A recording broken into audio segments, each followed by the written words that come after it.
Hello बच्चों, तो rational function का हम एक और नेक्स्ट फंडा लेके आए हैं, जिसमें हमारे पास ऐसा रेशनल फंक्शन गिवन होगा जिसमें न्यूमरेटर के अंदर भी रूट्स हैं और डिनोमिनेटर के अंदर भी रूट्स हैं। तो हमने इस रेशनल फंक्शन के ग्राफ्स को पीसीज में ब्रेक कर दिया है। छोटे छोटे सेगमेंट में हम इन ग्राफ्स को पढ़ रहे हैं ताकि अच्छे से समझ में आ सकें। तो rational function quadratic by quadratic है और इस फंडे के अंदर, फंडे 3 के अंदर न्यूमरेटर के अंदर भी रूट्स हैं, डिनोमिनेटर के अंदर भी रूट्स हैं। ठीक है, और अभी जो हम यहां सवाल ले रहे हैं इसके अंदर न्यूमरेटर के अंदर भी 2 रूट्स हैं और डिनोमिनेटर के अंदर भी 2 रूट्स हैं, हम यहां पर देख सकते हैं। तो दिस इज द चेकलिस्ट। अगर हमें क्वाड्रेटिक बाई क्वाड्रेटिक फंक्शन का ग्राफ बनाना है तो ये चेकलिस्ट हमें देखनी पड़ेगी। हॉरिजॉन्टल असिम्प्टोट निकालनी पड़ेगी, वर्टिकल असिम्प्टोट। तो देखो फंडा 2 के अंदर हमने क्या लिया था, डिनोमिनेटर के रूट्स नहीं थे, वहां पर वर्टिकल असिम्प्टोट एग्जिस्ट नहीं कर रही थी।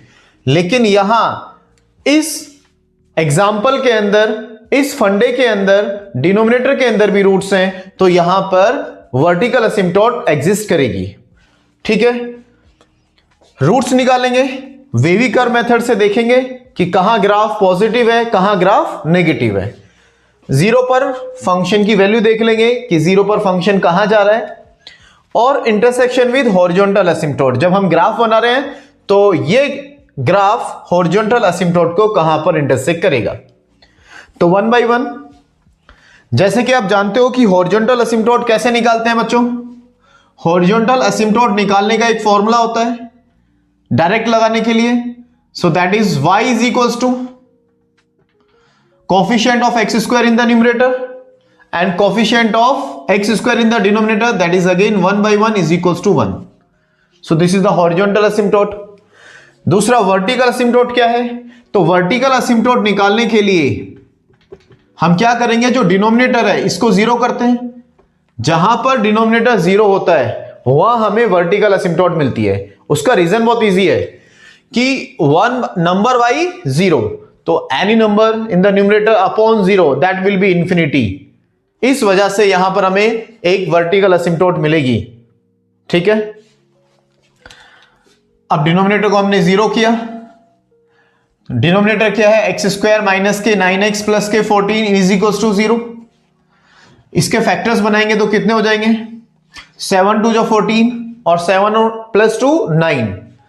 तो यहां पर एक्स स्क्वायर डायरेक्ट लिख देंगे, फैक्टर्स हमें पता चल गए। तो x माइनस के 7 और x प्लस के 2 -2, we need -9, so there is -2 that is equals to 0।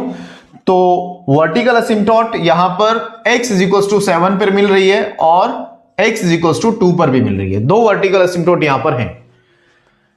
Roots की बात करेंगे तो रूट्स कैसे निकालते हैं। रूट्स निकालने के लिए फंक्शन को 0 करना है, so that is equals to 0। Denominator 0 में जाएगा तो न्यूमरेटर को 0 कर लेते हैं। न्यूमरेटर को 0 करेंगे तो फंक्शन के रूट्स क्या है ये हमें पता चल जाएगा। फंक्शन के रूट से क्या मतलब होता है कि ग्राफ एक्स एक्सिस को कहां इंटरसेक्ट कर रहा है, किस पॉइंट पे इंटरसेक्ट कर रहा है। तो x square minus 7x plus के 12 इज इक्वल्स टू 0। आराम से देखो, इसके जो फैक्टर्स हैं वो कितने हो जाएंगे, 12 है तो 4 3 जा 12, इसके रूट कितने बनेंगे, माइनस के 4 और माइनस के 3 इज इक्वल्स टू 0। तो यहां से x की वैल्यूज निकली, x is equals to 4 and 3, 4 and 3, these are the 2 roots. Graph x axis को 4 और 3 पर इंटरसेक्ट करेगा। ठीक है, अब देखते हैं वेवी कर्व क्या कहता है कि ग्राफ पॉजिटिव कहां पर है, ग्राफ नेगेटिव कहां पर है। तो जो ये हमारा फंक्शन है, नेक्स्ट जो ये हमारा फंक्शन है इसको फैक्टराइज करेंगे। तो फैक्टराइज करेंगे तो न्यूमरेटर के फैक्टर्स कितने हैं, we have done already here, x minus के 4 और x माइनस के 3 डिवाइडेड बाई डिनोमिनेटर के फैक्टर्स जो हमने यहां किए हैं, x माइनस के 7 और x माइनस के 2। These are the factor. Wavy curve हमें देखना है कि कहां ये पॉजिटिव है और कहां ये नेगेटिव है। तो माइनस इंफिनिटी से इंफिनिटी हमें देखना है कहां पॉजिटिव है और कहां नेगेटिव है। तो कितने पॉइंट्स हैं इस फंक्शन में, अगर मैं इसको 0 के बराबर करता हूं तो इसके कितने क्रिटिकल पॉइंट हैं? एक हो जाएगा यहां से 4 और यहां से 3। तो यहां हमें मिल गया लेट्स सपोज 3 और हमें मिल गया यहां पर 4 सपोज इट। एक मिलेगा 7 और एक मिलेगा 2। तो 2 कहां रहेगा? 2 यहां रहेगा और 7 कहां रहेगा? 7 यहां रहेगा। Now this is what. तो यहां पर कितने सेक्शंस हो गए? 1 2 3 4 5। हम देखेंगे इन 5 पार्ट्स में, इन 5 डोमेन्स में ग्राफ पॉजिटिव कहां पर है और ग्राफ नेगेटिव कहां पर है। तो यहां देखने के लिए 2 से छोटा कोई नंबर रखते हैं तो 0। तो 0 पर देखो ये क्या बन रहा है? 4 टाइम्स नेगेटिव हो रहा है, तो this will B positive, this will B positive. तो यहां पर ग्राफ पॉजिटिव होगा, मतलब एक्स एक्सिस के ऊपर होगा। अगर 2 और 3 के बीच में हम कोई पॉइंट लेते हैं तो चेक करते हैं कि ये ग्राफ कहां पर है, पॉजिटिव वैल्यू दे रहा है कि नेगेटिव वैल्यू दे रहा है। सपोज हमने कितना रख लिया? 2.5, जो 2 और 3 के बीच में लाई कर रहा है। तो 2.5 पर ये वैल्यू कितनी हो जाएगी? नेगेटिव हो जाएगी। 2.5 माइनस 4, 2.5 माइनस 3 नेगेटिव हो जाएगी, न्यूमरेटर पॉजिटिव हो गया। 2.5 नेगेटिव, 2.5 पर ये पॉजिटिव हो गया, तो ये नेगेटिव ये पॉजिटिव। तो finally in this interval this will be negative and between the 3 and 4 so there हमने क्या ले लिया? 3.5 रख लेते हैं। इसके बीच में एक पॉइंट आ जाएगा, कोई भी पॉइंट आप ले सकते हो 3 और 4 के बीच का, बट हम 3.5 पर चेक कर लेंगे।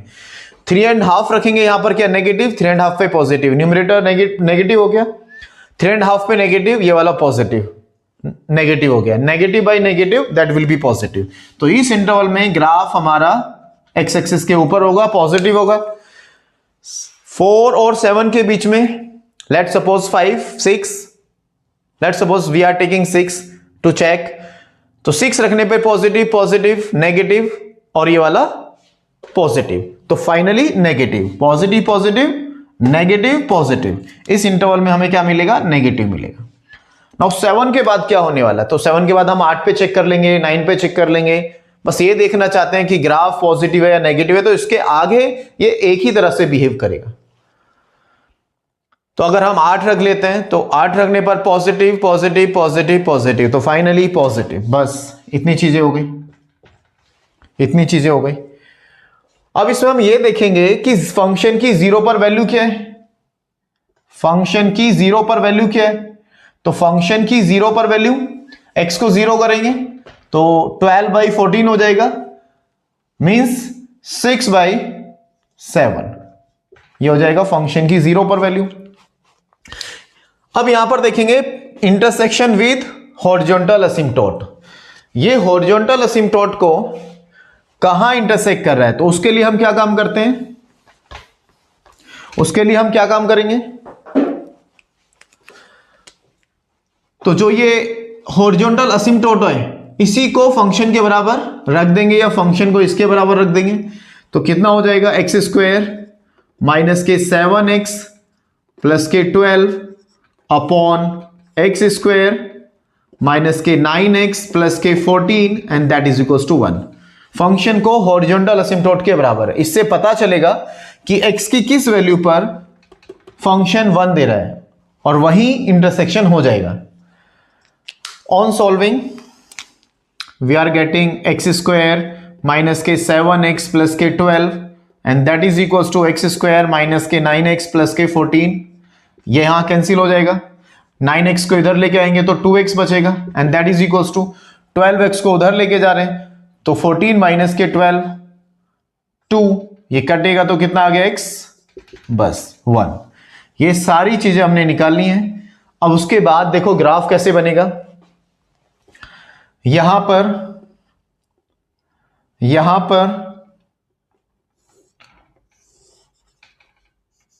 ये हमारा x एक्सिस, ये हमारा y एक्सिस। कौन कौन से पॉइंट्स? जितने भी पॉइंट्स हमने यहां निकाले हैं उनको देखो जरा। Horizontal asymptote y equals to 1 है तो उसको हमने यहां बना दिया, this is y equals to 1। This is our horizontal asymptote, y is equal to 1। ये एक हॉरिजॉन्टल एसिम्पटोट हमने बना दी। उसके बाद यहां देखो इसकी दो वर्टिकल एसिम्पटोट है 7 और 2 पर। तो 7 और 2 पर एसिम्पटोट यहां पर है, तो मान लो ये 1 है, 2 है, 3 है, 4 है, 5 है, 6 और 7 है।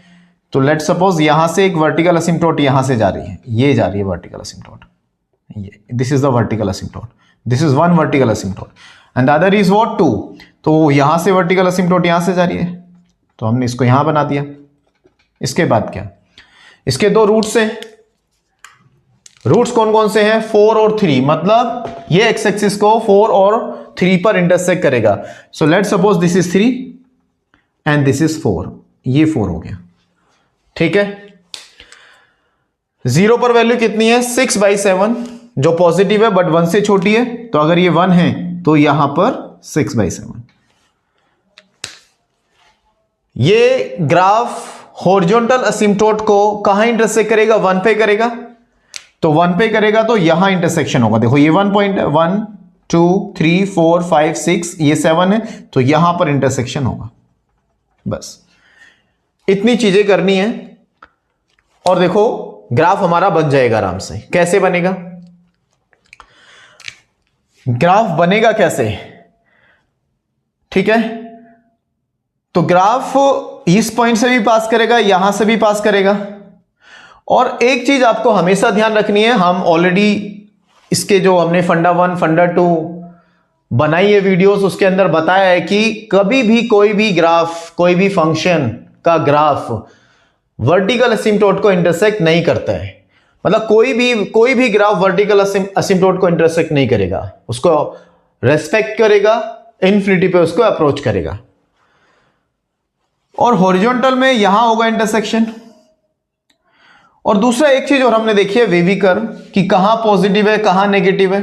तो माइनस इंफिनिटी से 2 के बीच में, तो ये 2 है, माइनस इंफिनिटी से 2 के बीच में ये कैसा है? माइनस इंफिनिटी और 2 के बीच में पॉजिटिव है, मतलब ऊपर रहने वाला है, ऊपर रहने वाला है। और 1 और 2 के बीच में क्या है? सॉरी 2 और 3 के बीच में क्या है? नेगेटिव है। तो 2 और 3 के बीच में नेगेटिव है, तो दिस इज 1 2, ये 3 हो जाएगा, ये 3 हो जाएगा, ये वाला पॉइंट 2 है। 3 और 4 के बीच में क्या है? पॉजिटिव है, 3 और 4 के बीच में पॉजिटिव है। 4 और 7 के बीच में क्या है? नेगेटिव है, दिस इज 7, ये नेगेटिव है। अब कैसे बन रहा है ग्राफ? अब ग्राफ कैसे बनेगा? यहां पॉजिटिव है, 2 तक पॉजिटिव है, तो देखो यहां ग्राफ बनेगा, यहां से आएगा, इंफिनिटी पे हॉरिजॉन्टल एसिम्पटोट को रेस्पेक्ट करेगा, तो ग्राफ ऐसे आएगा। देखो ग्राफ ऐसे आएगा, यहां से यहां आएगा, थोड़ा बहुत नीचे आएगा, फिर यहां चला जाएगा और ऊपर ही चला जाएगा। तो माइनस इंफिनिटी से 2 के बीच में ग्राफ कैसा बना? पॉजिटिव हो गया, ऊपर ये माइनस इंफिनिटी पे इस ग्राफ ने हॉरिजॉन्टल एसिम्पटोट को रेस्पेक्ट किया। अब 2 और 3 के बीच में क्या है? नेगेटिव है, 2 और 3 के बीच में नेगेटिव है, 3 और 4 के बीच में पॉजिटिव है। तो ग्राफ कैसे जाएगा? और 4 और 7 के बीच में नेगेटिव है, तो ध्यान से देखो ग्राफ ऊपर जाएगा, ऊपर जाएगा और फिर थोड़ा ऊपर जाके फिर नीचे आ जाएगा और यहां आ जाएगा इस तरह से। इस जगह पर आपको एक बात और ध्यान रखनी है कि ये जो ग्राफ है ऐसा नहीं है कि यहां चला जाएगा, ऐसा नहीं होगा। ये जो इसका मिनिमम पॉइंट होगा और इसका जो मैक्सिमम पॉइंट होगा, इनके बीच में थोड़ा सा गैप होगा, मतलब ये नीचे आएगा ऊपर चला जाएगा, बट ये ऊपर जाएगा इस पॉइंट से नीचे ही आ जाएगा। क्योंकि कोई भी क्वाड्रेटिक बाय क्वाड्रेटिक के ग्राफ के अंदर आप कोई भी एक ऐसी हॉरिजॉन्टल लाइन नहीं बना सकते हो जो इसको 2 से ज्यादा पॉइंट पे इंटरसेक्ट करे। और अगर एक पॉइंट पे कहीं टच कर रहा है तो दूसरी बार वो टच भी नहीं करता। तो अगर ये ग्राफ ऐसे यहां से चला गया बच्चों, यहां से चला गया, यहां से सपोज यहां से चला गया, तो मैं एक ऐसी हॉरिजॉन्टल लाइन बना सकता हूं जो इसको 2 और 2 यहां 4 पॉइंट पे इंटरसेक्शन कर देगी। ये नहीं बन सकता। क्वाड्रेटिक बाई क्वाड्रेटिक के केस में कोई भी एक हॉरिजॉन्टल लाइन आप कहीं पर भी बनाओ, वो ग्राफ को मैक्सिमम 2 पॉइंट पे टच करेगा और इंटरसेक्ट करेगा, और अगर एक बार टच कर गया तो दूसरी बार टच भी नहीं करेगा। ये बात हमें ध्यान रखनी है। तो there is a little gap इस पॉइंट में और इस पॉइंट में, यहां ये थोड़ा सा गैप रहेगा, ये मतलब थोड़ा नीचे ही आ जाएगा। तो -∞ से 2 की मिनिमम वैल्यू और 2 से 7 की मैक्सिमम वैल्यू के बीच में गैप रहेगा। ये टच भी नहीं करेंगे, मतलब बराबर भी नहीं हो सकते, क्योंकि बराबर हो गए तो एक हॉरिजॉन्टल लाइन बन जाएगी जो यहां टच करेगा और यहां टच करेगा, ऐसी एक हॉरिजॉन्टल लाइन बन जाएगी। बट ऐसा होगा नहीं, तो ये गैप रहेगा, थोड़ा सा ये गैप रहेगा यहां पर, ठीक है, थोड़ा सा ये गैप रहेगा, ये मेंटेन रहेगा, थोड़ा गैप रहेगा, लेकिन ये दोनों पॉइंट सेम नहीं हो सकते और ये ऊपर तो जा ही नहीं सकता। Is it okay? उसके बाद क्या अगर है 7 के बाद ये हमेशा पॉजिटिव है, और इसको कभी हॉरिजॉन्टल लाइन को आगे कभी इंटरसेक्ट करेगा नहीं, क्योंकि ऑलरेडी एक पॉइंट पे इंटरसेक्ट करना था, वो यहां पर इंटरसेक्शन हो चुका है। तो अब पॉजिटिव रहना है तो कैसे बनेगा? बस ऐसे बनेगा। ये देखो ये ग्राफ बन गया। तो दिस इज, देखने में ऐसा लगता है कि बहुत कॉम्प्लेक्स है, बट इसको ड्रॉ करने के लिए एक बढ़िया सिस्टम है, परफेक्ट सिस्टम है, और जेईई में इसके मेंस एडवांस दोनों में इसके क्वेश्चंस पूछे जा रहे हैं। अगर आप चाहते हो कि इन पर बेस्ड मैं कुछ क्वेश्चंस भी आपको कराऊं, तो कमेंट करके मुझे बताओ। अगर आप कमेंट करोगे तो उसी के बेसिस पर फिर वैसे ही क्वेश्चंस आपको कराए जाएंगे। अगर आप कहोगे कि इस पर क्वेश्चंस बनाओ सर, ग्राफ आपको समझ में आ रहा है सर, कुछ क्वेश्चंस भी करा दो, तो मैं इन पर क्वेश्चंस भी करा दूंगा जो मेंस में भी और एडवांस में भी आए हुए क्वेश्चंस हैं। नंबर ऑफ क्वेश्चंस यहां पर आते हैं, हमें डिस्कस करना पड़ता है, लेकिन ये एक बड़ा कॉम्प्लेक्स ग्राफ देखकर हमें लगता है कि बस हो गया, खत्म नहीं हुआ, शुरुआत हुई है, अभी शुरू करना है। ठीक है दोस्तों, चलो, अगर हम मेरी वीडियोस आपको अच्छी लग रही हैं, कुछ नया सीख रहे हो, तो please like share and subscribe, ताकि मैं और ऐसी अच्छी वीडियोस आपके लिए बना सकूं, आपके लिए ला सकूं, और आप कुछ नया और अच्छा सीख सको। ठीक है, थैंक यू, धन्यवाद।